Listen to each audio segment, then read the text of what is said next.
So good day, sir. I'm Jelixi Parocha from base IT3F, and here's the progress of my e-commerce design and prototyping.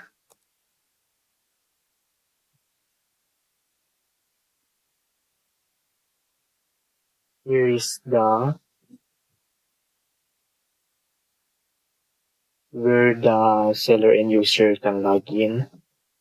And next, here, here, here's the main dashboard for the user or customer. And next, here's the women section.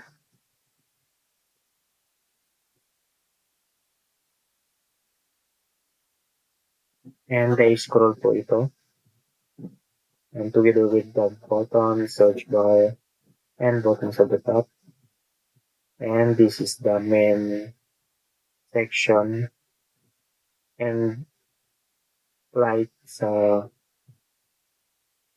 women, na-scrolling ko ito. And I forgot to put reviews in the women section. And next, here's the shopping cart where a user can see what's inside the shopping cart, kung ano po yung nilagay nila sa shopping cart nila, kung ano po yung in-add to cart nila. And this is the voucher or the coupon area.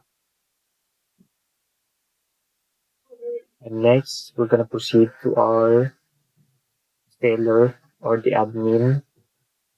Here's the main page of the seller or admin, and here's the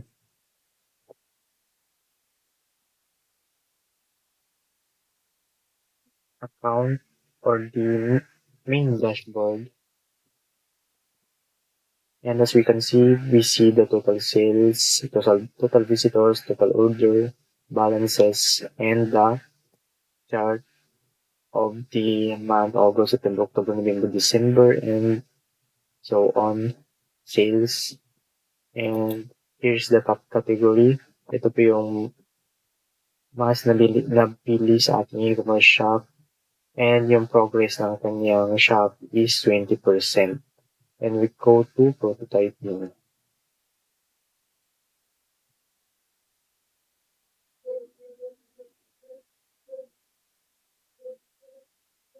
And here,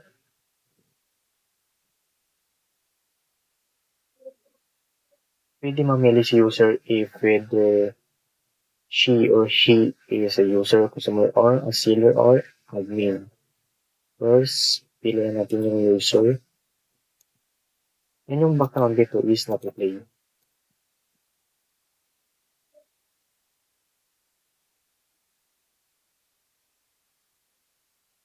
And next is punta tayo sa main section.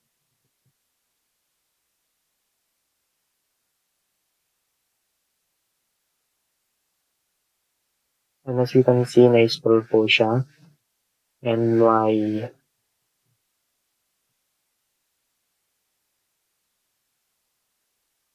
mali lang akong nagawa. Yung stars or reviews is hindi po na alis. But totally functional naman po siya. And yung customer natin is pwede silang mag-add to cart or buy.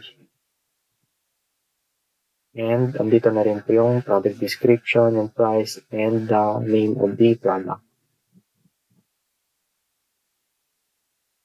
And next, punta tayo sa women. Same rin po sa women and men.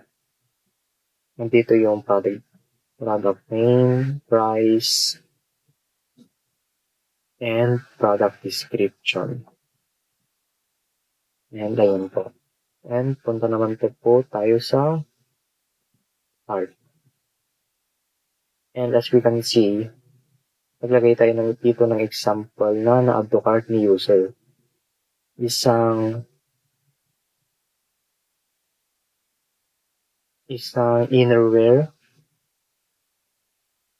which is 390 pesos. And pwede rin siyang ma-adjust yung kanyang quantity. Kung gusto ni user for na innerwear is magiging 4. And dito rin po.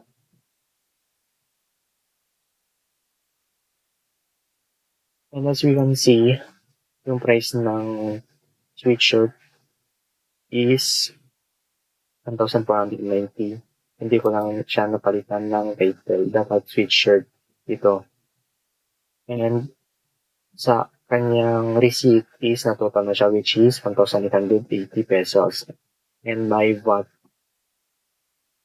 or value added tax na nakalagay. And yung coupon na sinasabi ko kanina is ito. Pwede siya mag-apply ng coupon, 13-digit coupon code, and add niya. And may example po dito na available coupon 1 which is 300 pesos, and they can also apply.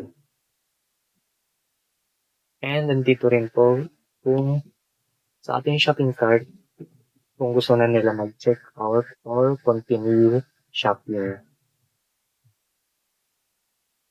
And back na po sa home. Then, sealer naman po tayo. And for the welcome, para i-welcome yung ating sellers, may nilagay tayong dito. Thank you for joining the Vogue. Yung title po pala or name ng e-commerce natin is Vogue.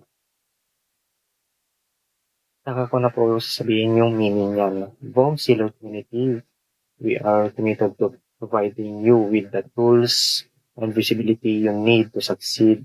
Log into your dashboard and begin uploading your inventory now. And dito po sa kanyang profile.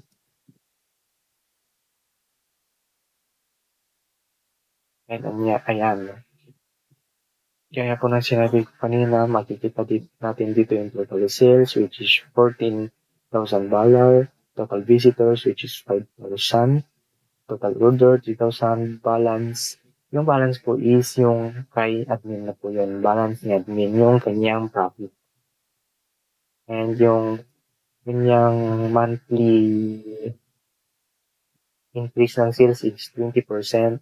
And nakikita natin dito yung top category, yung pants, dress, and innerwear. Itong tatlo po yung pinakamabili. And ito yung chart natin. And ayan lang po yung aking progress for the e-commerce designing and prototyping. Thank you, sir.